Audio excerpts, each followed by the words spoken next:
Madame, Monsieur, bonsoir, bienvenue. Il est 20h15, c'est InfoSoir. Tout de suite, les titres de cette édition.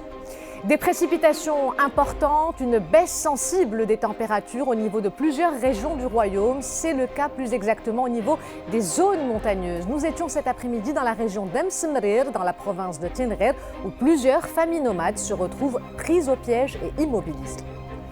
Le nouveau variant du coronavirus Omicron domine désormais les nouvelles infections enregistrées en Afrique du Sud. Près de 75% des échantillons prélevés des personnes contaminées au virus étaient positifs pour la nouvelle variante.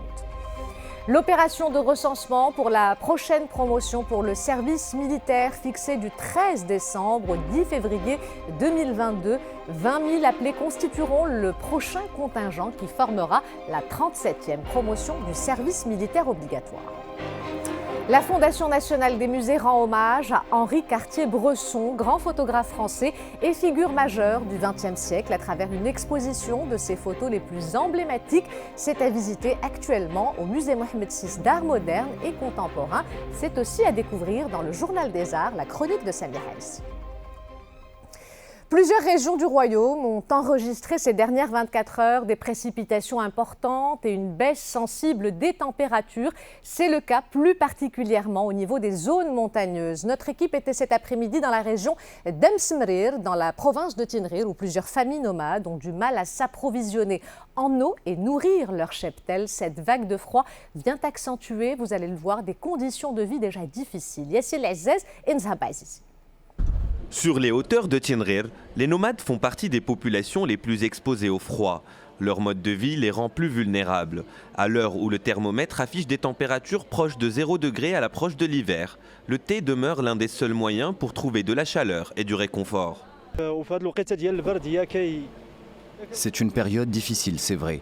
Lorsqu'il fait froid, les autorités nous demandent de rester proches des villages. Malheureusement, ce n'est pas évident de trouver où se loger. Nous approcher des toutes petites localités n'est pas compatible avec notre mode de vie. Chaque jour, ils parcourent une dizaine de kilomètres pour s'approvisionner en eau et faire pâturer leurs bêtes. Une tâche rendue encore plus difficile en cette période de grand froid. C'est compliqué pour nous de tirer profit de notre activité.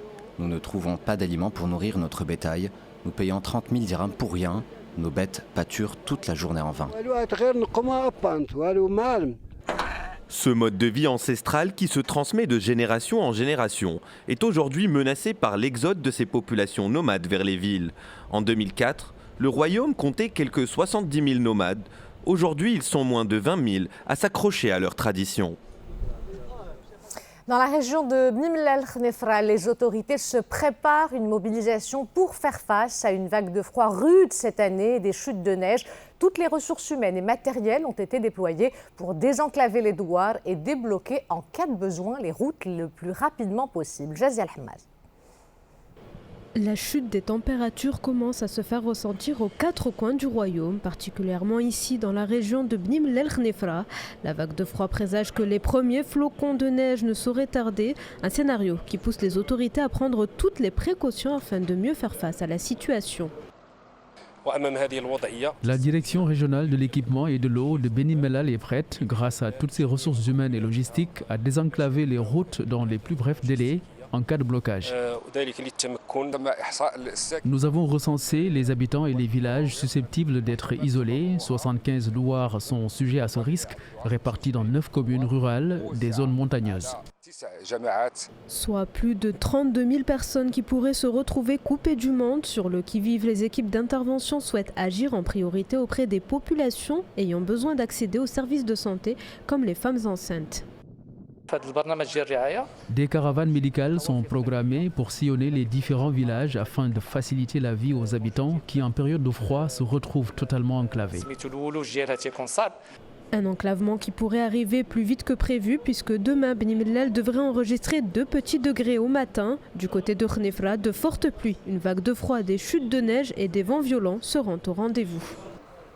Un mot à présent sur la réunion hebdomadaire des membres de l'exécutif. Le Conseil de gouvernement a adopté aujourd'hui le projet de loi portant création du registre national agricole. Le texte présenté par le ministre de l'Agriculture, Mohamed Sadiqi, est composé de 19 articles divisés en 5 chapitres portant sur les objectifs du registre et son contenu, les modalités d'inscription des exploitations agricoles, ainsi que les modalités de sa gestion, s'inscrivant dans le cadre de la mise en œuvre des objectifs du plan Maroc vert et de la nouvelle stratégie Génération Green 2020-2030. Ce registre permettra de fournir une base de données structurelle sur les exploitations agricoles.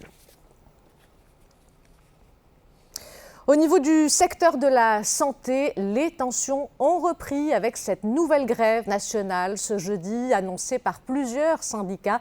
Un sit-in a été observé devant le ministère de tutelle. Selon le communiqué publié par 4 syndicats, les travailleurs de la santé se disent, je cite, forcés d'exprimer leur colère et leur souffrance continue face à l'indifférence du gouvernement concernant l'amélioration de leurs conditions de vie qu'ils estiment misérables. Fin de citation. Et on écoute à ce propos le porte-parole du gouvernement, Mustafa Beites.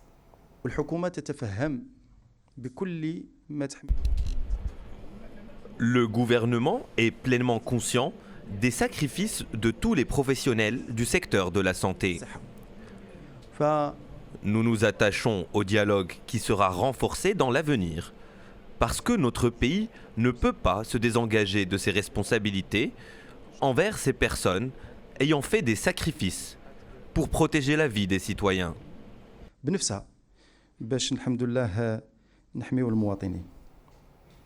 Une grève qui n'a pas concerné les centres de vaccination à l'image du nouveau vaccinodrome numérique et intégré de Fès, opérationnel depuis quelques jours. Il a pour objectif d'accélérer la cadence de vaccination et aussi faire face à la menace de nouveaux variants du coronavirus. Ce centre peut vacciner jusqu'à 5000 personnes par jour. Reportage Sarah Jabri et Ala Adjelhamine. Centre de vaccination numérique et intégré de Fès. Sur 1200 mètres carrés, entre 3500 et 5000 citoyens pourront se faire vacciner ici quotidiennement. Le circuit de vaccination est optimisé et permet de réduire considérablement le temps d'attente entre l'enregistrement et l'administration des doses. Avant, j'attendais longtemps avant que ça soit mon tour. Aujourd'hui, ça n'a pris que quelques minutes.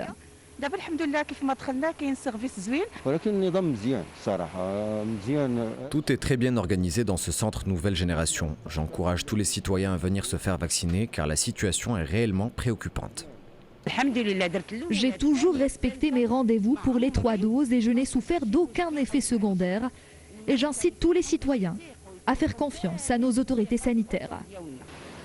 Ce vaccinodrome est doté d'un système QR code qui permet de tracer toutes les étapes de vaccination et faciliter le suivi pour la première, la deuxième et la 3e dose.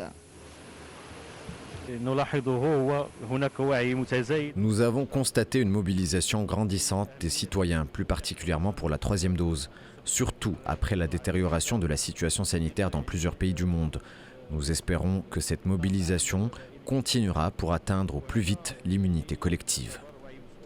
L'immunité collective ne sera atteinte qu'après la vaccination d'au moins 80% de la population.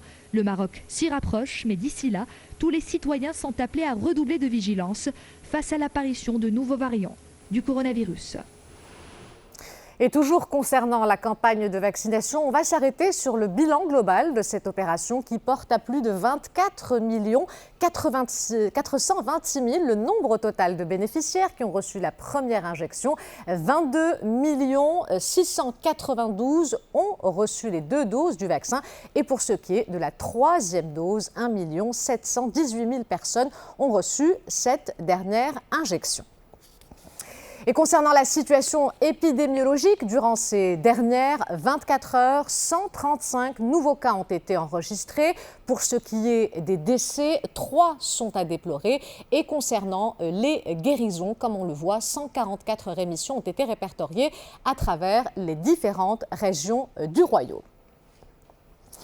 Son arrivée inquiète à l'échelle mondiale. Le variant Omicron qui prédomine en Afrique du Sud, il était présent dans 75% des séquençages d'échantillons en novembre. Il est en train de créer une 4e vague de Covid-19 dans ce pays avec 8000 nouveaux cas enregistrés aujourd'hui. Le point avec Mamadou Diaye.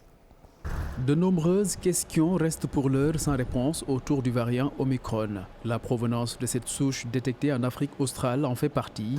Les premières observations des recherches démontrent que des personnes déjà touchées ne sont pas à l'abri d'une réinfection due à ce variant. Nous pensons qu'une infection antérieure ne les protège pas de l'infection due à l'Omicron. Cependant, nous espérons qu'elle les protège des formes graves, des hospitalisations, voire du décès.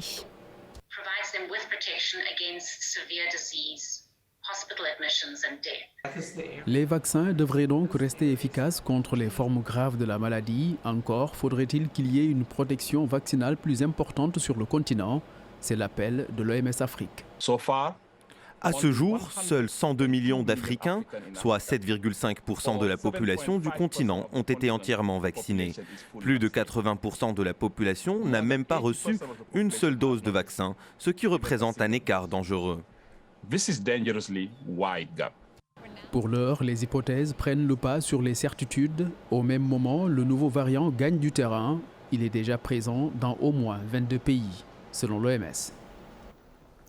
Et suite à la suspension temporaire des vols au départ et à destination du Royaume en raison du nouveau variant Omicron du Covid-19, Royal Air Maroc met en place des vols spéciaux additionnels, des vols à destination d'Istanbul, Montréal, Milan, Barcelone, Paris au départ de Oujda, Marrakech et Casablanca et Bruxelles au départ de Casablanca, Tanger et Nador, et cela jusqu'au mardi 7 décembre. Les passagers à destination de ces pays sont invités à consulter les dernières actualités et vérifier les restrictions sanitaires avant leur départ. Restez avec nous à suivre en deuxième partie de ce journal. Vivre en copropriété peut rapidement devenir un enfer si certaines règles de la vie quotidienne ne sont pas respectées. Pour décrypter à la loupe ce sujet, Amin Bouhout, expert en gestion de copropriété, est l'invité de ce journal. On reviendra ensuite sur cette célébration, celle de la communauté juive de Casablanca qui a fêté Hanouka hier, la fête des Lumières qui dure 8 jours. La cérémonie s'est déroulée dans une atmosphère de convivialité à la synagogue Neve Shalom à l'initiative de l'association Marocain Pluriel. Le reportage dans un instant. Mais avant cela, cette annonce, le service militaire obligatoire suspendu pendant 2020 et 2021 à cause de la pandémie va reprendre l'année prochaine. Il s'agit ainsi de la 37e promotion du service militaire obligatoire. 20 000 appelés constitueront le prochain contingent contre 15 000 en 2019. Un budget de 555 millions de dirhams a été dédié au service militaire obligatoire de l'année 2022. La période de recensement des Marocains éligibles au service militaire débutera le 13 septembre et durera jusqu'au 10 février 2022. Décembre. Et les centres de recrutement et de formation du Royaume se préparent donc à recevoir cette 37e promotion du service militaire. Les nouveaux appelés s'engageront pour une durée d'1 an, comme les contingents précédents. Hadil Lutété. Septembre 2019 marquait le retour du service militaire obligatoire, 13 ans après son abrogation. En chiffres, ce sont 15 000 jeunes âgés entre 19 et 25 ans qui ont été appelés, dont 1100 femmes, et ce, au bout d'un recensement qui s'est étalé sur 2 mois entre avril et juin 2019. Le 1er septembre 2019, les 15 000 appelés s'engageaient pour une durée de 12 mois et étaient affectés aux 14 centres de formation que comptait le Royaume à l'époque. Leur séjour en caserne débutait alors par une formation commune de base de 4 mois consistant en une formation générale et une formation militaire. Au bout de cette période, les appelés recevaient une affectation jusqu'à la fin de la durée de leur service dans une unité de combat, de soutien ou de logistique afin d'y suivre une formation spécialisée d'une durée de 8 mois. Rappelons que le service militaire a été réinstauré entre autres pour promouvoir le patriotisme chez les jeunes. Les conscrits perçoivent une solde mensuelle qui oscille entre 1050 et 2100 dirhams selon leur niveau d'études.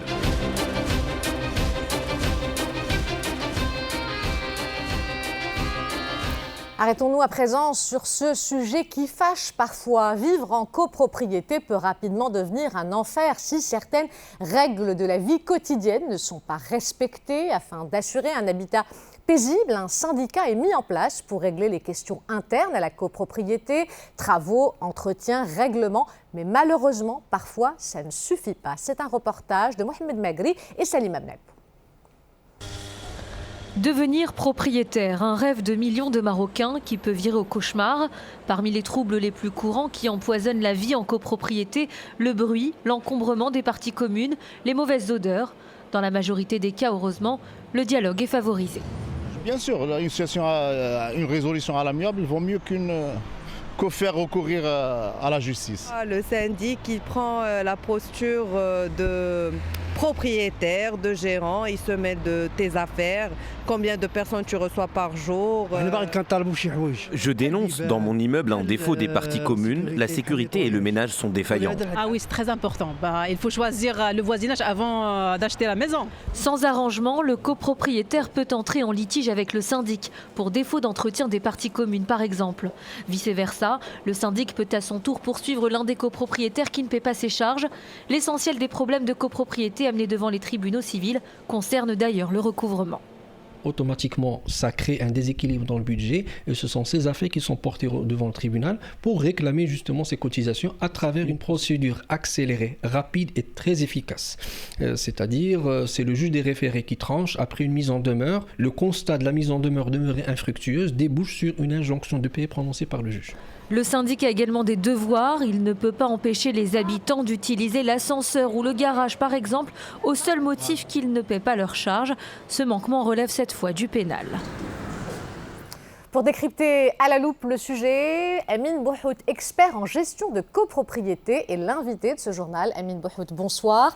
Alors Salim Abnebou, on l'a vu dans son reportage, a énuméré certains tracas. Mais quels sont les problèmes les plus récurrents dans la copropriété ? Alors dans un premier temps, je vous remercie d'abord pour l'invitation, pour commenter par rapport à ce sujet qui est très important et fait partie de notre quotidien.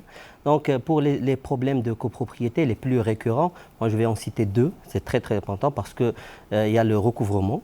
C'est-à-dire la cotisation. Oui, ça veut dire payer ses cotisations. Pour cela, il faut instaurer ce qu'on appelle des procédures de recouvrement très détaillées. Et ensuite, de toute façon, nous, on préfère aller vers l'amiable dans un premier lieu.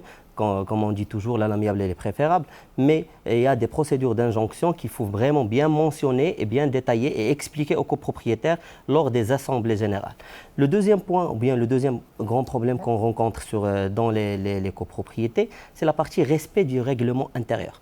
En général, il y a des votes sur des règlements intérieurs qui sont là, mais des règles d'interdiction et tout, mais il n'y a pas ce qu'on appelle des mécanismes d'interdiction. Il n'y a pas de pouvoir explicite donné au syndic ou bien aux chargés, bien responsables de site, aux administrateurs, comment appliquer ces mesures ou bien ces interdictions.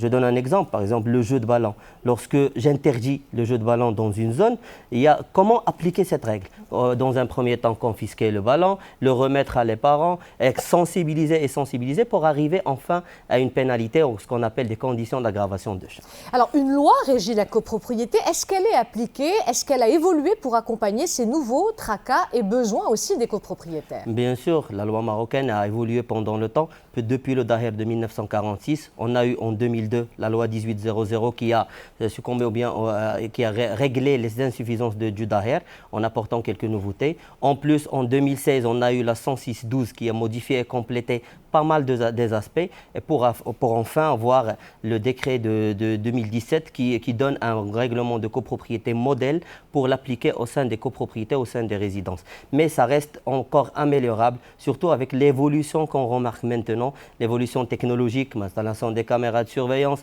Par exemple, lors de la pandémie, de la crise de la Covid-19, on a eu un problème d'organisation d'assemblée générale. Il faut que la loi suive avec une présence virtuelle, comme on remarque ces derniers temps. Alors, est-ce que le recours à un gestionnaire privé de syndic peut être l'une des solutions? Quels sont les avantages et surtout le coût pour les résidents d'un immeuble, par exemple? Alors, pour un syndic professionnel, sera bien sûr la solution parce que le métier de syndic est un avantage, plutôt est un métier à part entière. Donc, il faut ce qu'on appelle des atouts techniques, des atouts administratifs, financiers et administratifs. Ce qui fait, lorsqu'on applique ça, le syndic, il a beaucoup d'expérience par rapport à ça, un syndic professionnel. Aussi, par rapport aux avantages d'un syndic professionnel, il y a l'objectivité. L'objectivité, ça veut dire qu'il fait un traitement sur le même pied d'égalité pour tous les copropriétaires. Pas de paiement, passer à l'amiable, ensuite on passe à la procédure d'injonction. Tout le monde est sur le même pied d'égalité. Et après, il y a un pouvoir de négociation pour les résidences. Ça veut dire qu'un syndic peut donner aux prestataires plusieurs marchés. Ce qui fait, ça nous donne ce qu'on appelle un pouvoir de négociation et c'est de la quantité qu'il fournit. Donc un syndic professionnel, il est là pour veiller sur le bien-être des copropriétaires avec un coût qui varie toujours entre 20 et 25% d'augmentation par rapport à la cotisation normale. Et on ne peut pas citer de chiffres exacts parce que les copropriétés, ça diffère. Et tant que le nombre des résidents il est réduit, la cotisation va être importante, bien sûr, parce que les besoins, ils sont là. Et donc, il faut couvrir par un nombre réduit des copropriétaires. Amine Bouhout, merci pour cet éclairage. Merci d'avoir été parmi nous ce soir. Merci beaucoup. À présent, cette rencontre avec ce berger, elles l'ont qualifiée de leçon de vie. Olivia et Charlie sont deux touristes françaises qui sont récemment passées par le Maroc dans le cadre d'un voyage en Afrique qu'elles partagent sur leur chaîne YouTube. Arrivées dans la province de Tenrir, au niveau de la vallée de Dadès, elles croisent le chemin de Mohamed El Mekki, une rencontre émouvante et pleine d'enseignements sur laquelle revient Oussama El Bqali dans ce reportage. Combien tu le vends ? Combien ? Un pain, une pomme, de la bienveillance et un large sourire. Olivia et Charlie ne s'attendaient pas à une si belle rencontre en plein milieu du désert. Mohamed, berger itinérant, leur offre de son temps et de son pain, de quoi émouvoir les aventurières et tous ceux qui suivent leur voyage. Mais c'est fou, c'est exactement ce qu'on souhaitait avec ce voyage, c'est les rencontres imprévues. On échange, on sent qu'il y a de la confiance. Il vient, il est vraiment adorable, le cœur sur la main. Il nous offre des choses sans rien demander en retour. Et là, on s'est dit, mais on veut en savoir plus. On veut venir avec toi jusqu'à chez ton papa. Deuxième est allé à la rencontre de cet homme qui n'a laissé personne de marbre par sa bonté et sa joie, malgré l'austérité du désert. Que de surprises, avec son burin et une simple pierre, Mohamed transforme les monolithes du désert en petites œuvres d'art. Oui, il m'arrive de sculpter et de graver des pierres. C'est une passion que je cultive depuis mon enfance. Je passe mon temps libre quand je suis avec mon troupeau à expérimenter et à travailler la pierre. Depuis le Maroc, elle compte faire le tour de l'Afrique pour symboliser Ubuntu, à la recherche de ces paysages et de ces expériences uniques que seul un voyage peut offrir. Olivia et Charlie ont trouvé au Maroc le meilleur augure pour leur aventure. Et le voyage se poursuit, cette fois-ci à travers la planète culture, avec, comme tous les jeudis, la chronique de Samia Halissi. Samia, bonsoir. Bonsoir Ihsan, bonsoir à tous les amis de la culture. Alors vous nous présentez ce soir, Samia, un artiste qui a révolutionné l'art de la photographie au XXe siècle. J'ai nommé le célèbre HCB. Alors HCB pour Henri Cartier-Bresson, qui est l'un des pionniers de l'art photographique, Ihsan, et dont la citation préférée était, je cite, « Je suis visuel, j'observe, j'observe, j'observe. C'est par les yeux que je comprends. » HCB s'est rendu célèbre pour sa capture de l'instant décisive, c'est-à-dire sans cadrage ni retirage, ce qui a littéralement révolutionné la photographie. C'est cet art de capturer l'instant présent qui permet au spectateur de se sentir au cœur de l'événement et même quelquefois d'anticiper l'action photographiée. C'est ce qu'on peut voir sur ce cliché qui montre un homme en plein mouvement en train de sauter au-dessus d'une flaque d'eau, et des photographies comme celle-là qui transpirent la vie, il y en a des centaines, que vous pourrez admirer jusqu'au 21 février prochain au musée Mohamed VI d'art moderne et contemporain à Rabat, une première non seulement au Maroc mais aussi sur le continent, et pour cause. Henri Cartier-Bresson, surnommé l'œil du siècle, est considéré comme l'un des pionniers du photojournalisme allié à la photographie d'art, connu pour la précision au couperet et le graphisme de ses compositions. Il a été l'un des premiers à utiliser un appareil léger et au plus proche de l'œil humain. grâce auquel il a pu immortaliser certains des plus grands événements du siècle passé. Pour Henri Cartier-Bresson, l'appareil photo était un carnet de croquis. Et ce n'est pas une expression en l'air, en réalité le photographe voulait être peintre ou portraitiste. Il se lancera ensuite dans le photoreportage, sera le témoin de nombreux événements. Il développe une attitude documentaire qui cherche à poser des questions et non à donner des réponses. Et on écoute Abdelaziz Idrissi, directeur du musée Mohamed VI d'art moderne et contemporain, nous parler des différentes facettes de cette exposition hors du commun. L'œuvre d'Henri Cartier-Bresson couvre près de 50 années de création. Les étapes essentielles de la vie de cet artiste, considéré comme le regard du siècle, qui a couvert de nombreux grands événements, sont exposées à travers une très belle scénographie. Le visiteur pourra alors se pencher sur les instants les plus émouvants de l'histoire de la photographie. On passe à présent, Samia, à une autre manière d'appréhender l'image par le dessin cette fois-ci, avec l'artiste Mohamed Lkliti, qui s'est fait connaître dans le monde par ses œuvres éphémères et inclassables. Alors une manière pour lui de sortir des cadres institutionnels, Ihsan, et d'ouvrir un dialogue avec le public. Mohamed Lkliti dessine, peint pour sonder l'invisible, ce que l'œil ne perçoit pas. Il croque une succession d'images déconstruites qu'on pressent comme faisant partie d'une scène indéterminée un peu étrange. Et au-delà de l'extrême beauté de ces toiles, on ressent quand même une espèce de malaise, d'incompréhension.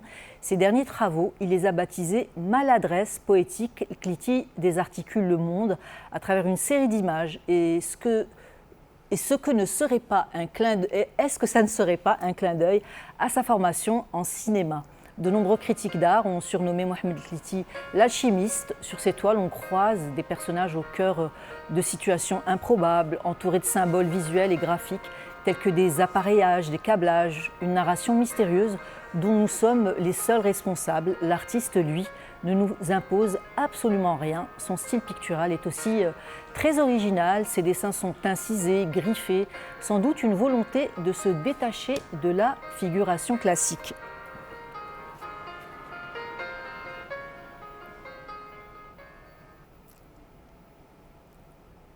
Et les œuvres ? Ah pardon, j'avais oublié les œuvres de Mohamed Lkliti qui sont actuellement exposées à la Loft Art Gallery. Et en l'absence de l'artiste qui n'a pas pu être présent en raison de la fermeture des frontières, en raison de la crise sanitaire, c'est Yasmine Barrada, galeriste, qui nous parle de son œuvre. On l'écoute. C'est un dessinateur hors pair. Son œuvre est particulière et c'est un artiste qui se veut très proche du public à travers dans le partage de son œuvre, mais aussi à travers le côté très narratif qu'il va y avoir derrière chacune d'entre elles. Place à présent, Samia, à votre agenda. Et on commence, Ihsan, avec une projection que je vous recommande absolument. C'est le film Mika d'Ismaël Farroukhi qui est projeté les 5 et 7 décembre à l'Institut français de Rabat et jusqu'au 5 décembre à Agadir. Les artistes caricaturistes se rassemblent autour du Festival international de la caricature en Afrique. Et enfin, le musée collectif, l'atelier de l'Observatoire d'art et de recherche s'installe en plein cœur du parc de la Ligue arabe à Casablanca du 10 au 18 décembre. Merci Samia pour toutes ces propositions et ce voyage à travers la planète culture. On vous retrouve la semaine prochaine. Pour terminer cette édition, cette célébration, celle de la communauté juive de Casablanca qui a fêté Hanouka hier soir, la fête des Lumières qui dure 8 jours. La cérémonie s'est déroulée dans une atmosphère de convivialité à la synagogue Neve Shalom à l'initiative de l'association Marocain Pluriel. Leila Kimzarouel. La communauté juive du Maroc célèbre la fête traditionnelle de Hanouka. Cette cérémonie qui s'est déroulée à la synagogue Neve Shalom dans une atmosphère de convivialité et de fraternité a été marquée par la présence de diplomates, artistes et représentants religieux, toutes confessions confondues, pour partager un moment de joie, de piété et de retrouvailles. C'est la fête de Hanouka, qu'on appelle également fête des Lumières, par laquelle on espère que Dieu illuminera de sa miséricorde les cœurs et les peuples et qu'il nous préserve de cette pandémie. La tradition juive veut que chaque soir, pendant 8 jours, une bougie soit allumée d'un chandelier à 8 branches. Les représentants des 3 religions monothéistes ont été invités à allumer l'une des bougies pour symboliser la fraternité qui existe entre les peuples. Une image emplie d'une symbolique d'unité en ces temps difficiles. Nous sommes venus répondre présents à cette invitation. Nous prions avec cette communauté pour la paix et le vivre ensemble, pour l'amour qui réunit nos peuples depuis des siècles et qui dure toujours sous la protection et la bienveillance de Sa Majesté le roi Mohammed VI. Vivre ensemble n'est pas un vain mot, mais une vraie réalité. Et j'ai été aussi très heureux d'avoir pu être convié à allumer une bougie parce que le Japon est heureux de pouvoir apporter un peu de lumière dans le monde. Dans le cadre de ces festivités, une exposition de Hanoukiot réalisée par des enfants feront l'objet d'un concours, une façon de montrer aux nouvelles générations la diversité et la richesse de notre culture qui, au-delà des différences de pensée, de pratique ou de religion, montre au monde que le Maroc a su préserver les valeurs de coexistence. Avant de nous quitter, je vous rappelle la principale information de ce journal. Plusieurs régions du royaume ont enregistré ces dernières 24 heures des précipitations importantes, une baisse sensible des températures. C'est le cas plus particulièrement au niveau des zones montagneuses. Notre équipe était cet après-midi dans la région d'Emsmrir, dans la province de Tinrir, où plusieurs familles nomades ont du mal à s'approvisionner en eau et nourrir leurs cheptels. Cette vague de froid, on l'a vu, vient accentuer des conditions de vie déjà difficiles pour ces familles qui se retrouvent prises au piège et immobilisés. Voilà, c'est la fin de cette édition. L'information se poursuit sur notre site 2m.ma et sur l'application My2M. Le prochain journal El Messaïa vous sera présenté par Zakaria Ait Abdelmjid. Ne manquez pas ensuite ce voyage intellectuel et nostalgique à Tafraout ce mois de décembre. Asma El-Mrabet, médecin, biologiste, écrivaine et chercheur sur la question des femmes dans l'islam, et l'invité de Hanan Harrat dans J'ai tant de choses à vous dire. Ce sera à 22h50. Demain et tout ce week-end, c'est Wedja Dadda qui vous accompagnera. Pour ma part, j'aurai le plaisir de vous retrouver lundi. En attendant, portez-vous bien et excellente soirée à tous.